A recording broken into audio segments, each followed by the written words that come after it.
What if the very earth you believed would silence your deepest secret instead held it hostage, waiting for the perfect moment to return? What if the past, assumed dead and buried, was merely biding its time, preparing to reclaim its due?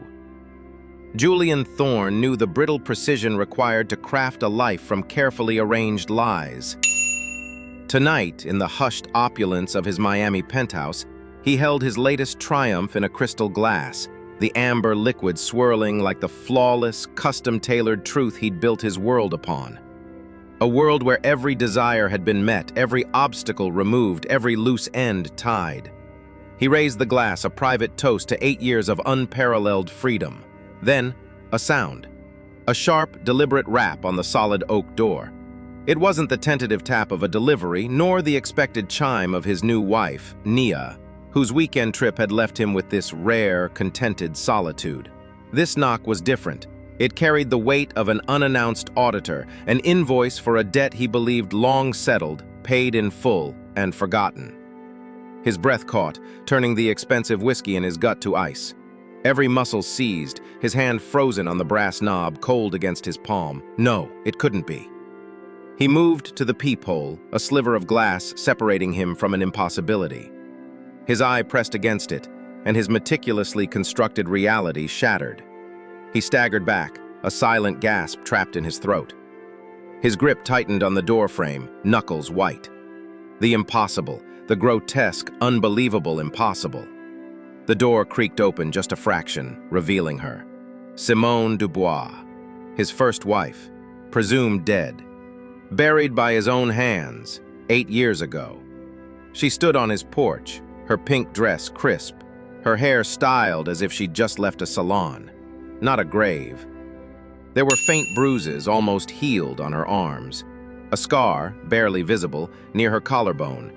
But it was her eyes that held him captive, eyes that knew everything, eyes that promised remembrance. A subtle, chilling smile ghosted across her lips. "Hey, baby," she murmured, her voice a soft, deadly caress. "Miss me?" Julian couldn't breathe.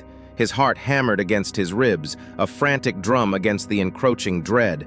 This was a trick, a hallucination, a nightmare. Simone was dead. She had to be. For the first time in years, pure, unadulterated terror clawed at his chest. Simone took a step forward, too close, too real. Julian's voice finally cracked through the ringing silence. "What? How?" Simone's smile didn't fade. She wasn't here to explain. She was here to watch him squirm. The past had finally caught up, and Julian Thorne knew it. His perfect life bought with blood was over. She had come back, and she had a story to tell. 8 years earlier, in the glittering, cutthroat world of Miami, Julian Thorne and Simone Dubois were an icon of achievement. They graced the city's most exclusive galas, their smiles echoing prosperity. Julian, the sharp investment banker, cultivated an image of infallible success. Simone, the elegant art gallery curator, moved with a quiet grace, seemingly content in their shared luxury. To outsiders, their union was flawless. Behind the polished surfaces of their waterfront mansion, a different reality festered. Julian's charm was a calculated performance, a tool to pry open doors and wallets. His true drive wasn't success, but an insatiable appetite for more, a greed that knew no limit. He lived lavishly, far beyond his legitimate means, constantly chasing high-risk deals, diverting funds, and accumulating a network of hidden debts. His financial empire was a house of cards, teetering on collapse. Simone, with her keen eye for detail and an artist's perception, began to notice cracks, small discrepancies in bank statements, unexplained trips, late-night calls not logged in his work calendar. Her once deep affection for Julian turned to suspicion, then a cold, creeping dread. She found the hidden accounts, the catastrophic losses from a failed cryptocurrency venture, the second mortgage he'd taken on their home without her knowledge. The woman he called his partner was merely a shield, a mark in his grand scheme. One humid Miami evening, the truth finally erupted. Simone confronted him in their sleek, minimalist living room, the city lights reflecting her steely resolve. Her voice was quiet, but her words sliced through his practiced calm. "I can't do this anymore, Julian. The lies, the cheating, the debts. I'm leaving, and I'm taking half of everything." Julian's face contorted, his mask slipping. The charming smile vanished, replaced by a raw, unbridled fury. He paced, his eyes glinting with a dangerous glint. "You leave me, and you leave with nothing," he hissed, his voice a low growl. Simone met his gaze, unafraid. "I'm taking half, Julian. You can't stop me." What does a man do when his meticulously crafted world, built on deceit, threatens to collapse? Some men would fight for their marriage. Julian Thorne fought for his freedom and his fortune. As Simone walked away, her words echoing like a final decree to his ambition, Julian knew there was only one way out, one impossible solution to his impossible problem. And he would execute it with terrifying precision. Julian, with a chillingly calculated facade of remorse, proposed a last-ditch reconciliation trip to St. Lucia Keys. He spoke of rekindling their connection, of a fresh start away from their troubles. Simone, weary but clinging to a sliver of hope, agreed. She boarded the plane, unaware she was flying straight into a carefully laid trap. The initial days on the island were a cruel mirage. Idyllic beaches stretched before them, the turquoise water lapped at their feet, and candlelit dinners under a canopy of stars created a convincing illusion of rekindled love. Julian was unnervingly sweet, attentive, almost the man she'd fallen for years ago. But beneath the surface, Simone's intuition hummed. There was an artificiality to his sweetness, a hollowness in his gaze. She watched him, a quiet observer of a performance too perfect to be real, her unease growing with each passing moment. The storm broke on their fourth night, both outside and within their secluded villa. Rain lashed against the windows, mirroring the rage that consumed Simone as she uncovered a final irrefutable piece of Julian's deception, a hidden deed, granting him sole access to their deepest joint accounts, effectively cutting her off. This wasn't just financial ruin, it was the ultimate betrayal. "I'm not waiting until we get home, Julian," she declared, her voice cutting through the downpour. "I'm filing for divorce from here, and I will expose every fraudulent deal you've ever touched." Julian's controlled rage erupted. He moved with a chilling swiftness, grabbing a heavy bronze art piece from a nearby pedestal, a brutal, symbolic end to her appreciation for beauty. The villa became a blur of frantic struggle, Simone's desperate cries swallowed by the wind. She fought, clawed, but his strength, fueled by a lifetime of entitled aggression, was overwhelming. Her last plea, a choked whisper for mercy, was met with cold, unyielding resolve. The heavy object struck once, then again. She collapsed, a heap of broken grace on the cool marble floor, her vision blurring, the rain outside sounding like distant thunder. With brutal efficiency, Julian wrapped her body in a thick throw blanket, its once soft fabric now stained. Her form was still, yet he felt a terrifying tremor, a final fading spark of life. He dragged her out into the torrential rain, past the manicured lawns, towards the edge of the dense tropical jungle he had scouted days earlier. The pre-chosen spot was secluded, hidden by thick foliage. He dug frantically, the humid earth clinging to his sweating skin, the frantic sounds of insects filling the void where her breathing once was. He tossed her phone in with her, a final act of erasure. Then, with heaving breaths, he shoveled the moist soil over the woman who had once been his life, burying not just a body, but a monumental lie. As Julian covered the last of the shallow grave, his hands trembling, he gazed at the undisturbed jungle, listening to the chirping crickets. The only witness was the silent moon. He had done it. He was free, or so he thought. He had no idea what he had truly buried that night. Consciousness returned to Simone in agonizing waves. Not light, but suffocating darkness. Not air, but the crushing weight of earth pressing down, every particle stealing her breath. Her lungs burned, a raw, desperate gasp for oxygen trapped in a tomb. A primal terror seized her, a silent scream lost in the suffocating black. She wasn't dead, she was buried. Instinct took over. Her body, screaming in protest, strained against the compacted soil. Her fingers, weak from the blow, clawed, scraped, and tore at the roots and rocks above her. Each movement was monumental, a monumental effort against a mountain of dirt. Pain shot through her body, her ribs protesting with every strained push. But a single thought propelled her: survive. She could not die here, not like this. Her nails bled, her muscles screamed, but she kept going. One handful of dirt, then another, then another. A faint whisper of cool air reached her. She clawed with renewed ferocity, kicking, pushing, grunting. Suddenly, her hand broke through. A sliver of night sky. She ripped and tore, dragging herself upward. Her body, half emerged from the shallow grave, trembled violently. Her vision swam, the world tilting precariously. Black spots danced before her eyes. But she couldn't lose consciousness, not now. Somehow she found strength. She pushed herself onto hands and knees, then staggered to her feet. Every step sent a fresh wave of agony through her battered body. The jungle was a dark, disorienting maze. She stumbled forward, driven by a single desperate goal: escape. She walked for what felt like hours, a ghost in the humid night, her body 1,000 pounds of pain. The road ahead was deserted, stretching endlessly. Then, headlights cut through the gloom. A car. She tried to wave, to call out, but her body refused, collapsing to the pavement. The vehicle screeched to a halt. A figure emerged, speaking rapid, unfamiliar words. Simone tried to respond, but her world faded to black. She awoke to the sterile hum of a hospital, bright lights, the rhythmic beeping of monitors. Her body ached everywhere, a chorus of protest. A nurse appeared, eyes wide. "Can you hear me?" Simone blinked, tried to speak, but no words formed. Doctors examined her. She had been in a coma for 13 months. Severe internal bleeding, fractured ribs, a skull trauma. No identification, no records. No one had reported her missing. She was simply a woman with no name, no past. The hospital staff called her Elena. She didn't recognize the name, but she accepted it. A new identity for a life she couldn't remember.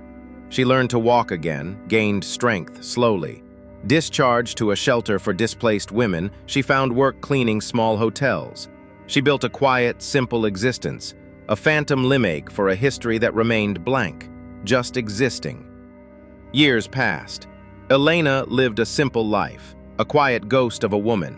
But deep within her subconscious, like a persistent echo, a truth lay buried even deeper than she had been. A truth waiting for the precise moment to erupt. It happened on a sweltering afternoon inside a small local market.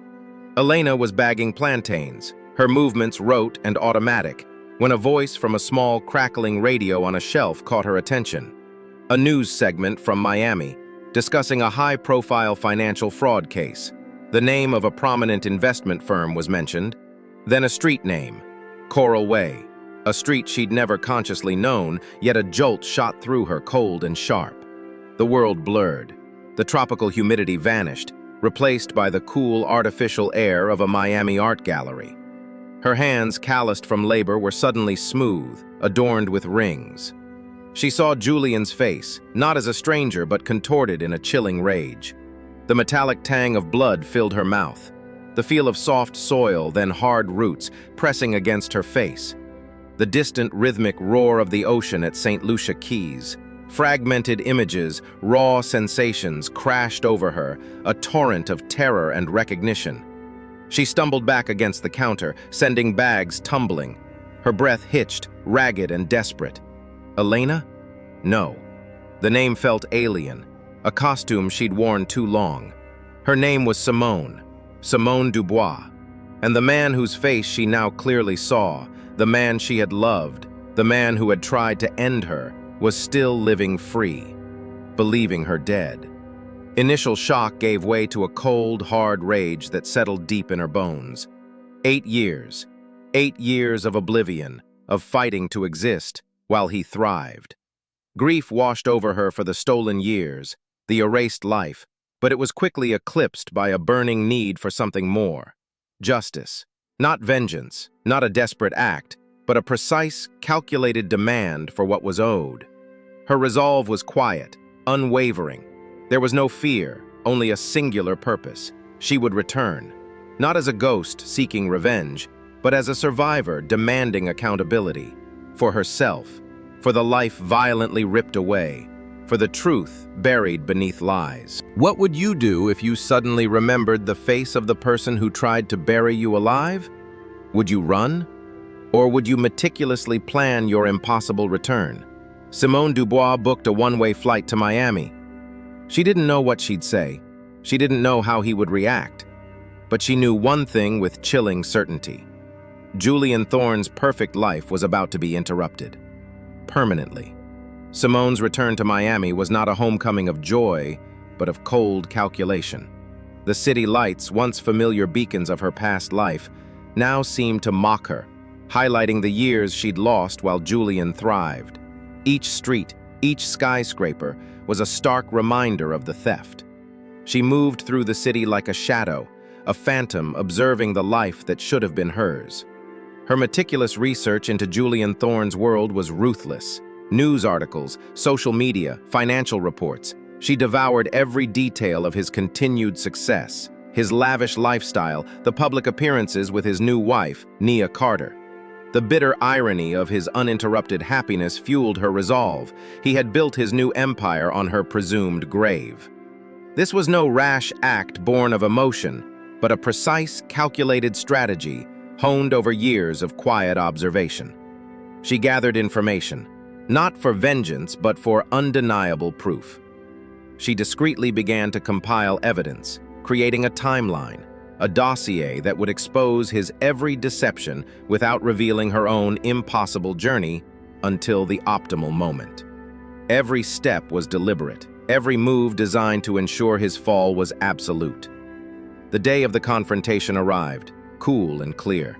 Simone walked with a quiet strength towards the glistening Miami penthouse, the very symbol of Julian's perceived triumph. Each step was heavy with 8 years of silent pain, but also with an unwavering determination. She was no longer Elena, the woman with no past. She was Simone Dubois, a force of justice long overdue. Julian Thorne, oblivious, poured himself a whiskey, the amber liquid swirling. He raised the glass, a private toast to his flawless existence. Then, the rap on the door. Sharp, deliberate. The sound echoed the very first moment this story began, bringing us full circle to the precipice of his reckoning. The door creaked open. Their eyes met across the threshold. 8 years vanished in an instant, leaving only the impossible truth. Julian Thorne saw a ghost. Simone Dubois saw her future, and the game had just begun. Julian's carefully constructed world imploded the moment their eyes met.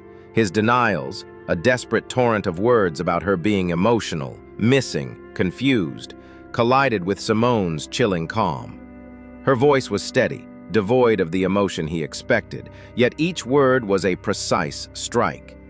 "You left me in that grave, Julian." She recited details only the victim could know. The bronze art piece, the torrential rain, the exact location of the secluded burial site. His face, already pale, turned ashen, his practiced composure fracturing. He tried to rationalize, to dismiss her as a figment of his guilt, but her factual assault left no room for doubt. As Julian stammered for an explanation, Simone's hand moved, not to lash out, not to scream, but to calmly retrieve her phone. Her thumb slid across the screen, her gaze fixed on him. "I'd like to report an attempted murder," she stated into the device, her voice clear and composed, a stark contrast to Julian's mounting panic. From outside, faint at first, then growing louder, the unmistakable wail of sirens pierced the night. Footsteps pounded up the corridor. Julian's head snapped towards the door, his eyes wide with disbelief and a dawning terror. The penthouse entrance burst open, revealing police officers. Behind them, a shocked and confused Nia Carter, Julian's new wife, her evenings shattered. Julian's facade crumbled completely. His shoulders slumped, his hands dropped to his sides. He barely moved as the cold click of handcuffs echoed in the luxurious space, the final, undeniable sound of his freedom ending. The pieces of the puzzle clicked into place for the authorities. The cold case, the missing person report that had been dismissed with no body, no crime, now had a living, breathing victim. Simone's detailed account, corroborated by her physical evidence of survival, the old bruises, the scar near her collarbone, and her precise knowledge of the crime left no room for doubt. Motive, opportunity, and now, the victim herself. The trial was swift, brutal, and public. Julian Thorne, once a titan of Miami finance, was exposed as a calculating, ruthless monster. The judge's voice, clear and absolute, pronounced the verdict: guilty, sentenced to life in prison without the possibility of parole. His reign of deception, his life built on a lie, was definitively over. Does justice erase the past, or does it merely pave the way for a future where the truth, however brutal, can finally breathe? Simone Dubois found justice, but its triumph did not erase the scars of 8 lost years. Her journey of healing was long, marked by the deep echoes of betrayal, yet she carried a quiet strength. She had reclaimed her identity, ensured accountability, and found a profound peace in the knowledge that she had survived. Her life, though changed forever, was hers again.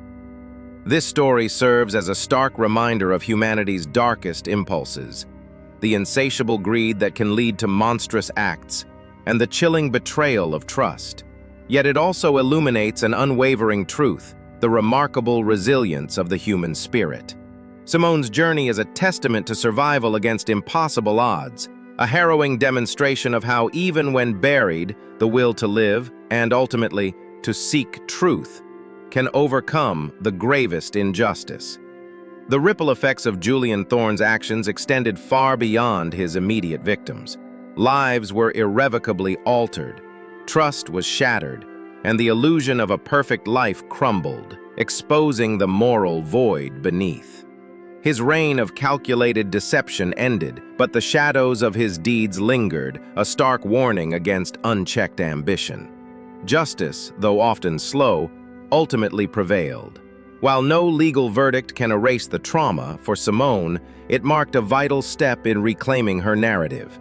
It empowered her to look forward, not defined by her past, but strengthened by her survival. Her journey confirms that even in the face of profound darkness, a path to peace and accountability can be forged. For more stories where the boundaries of betrayal are tested, where deception reigns, and where ordinary people find extraordinary strength in the face of unspeakable acts, subscribe to 24/7 True Crime Chronicles. Discover how the truth, against all odds, always emerges from the deepest shadows.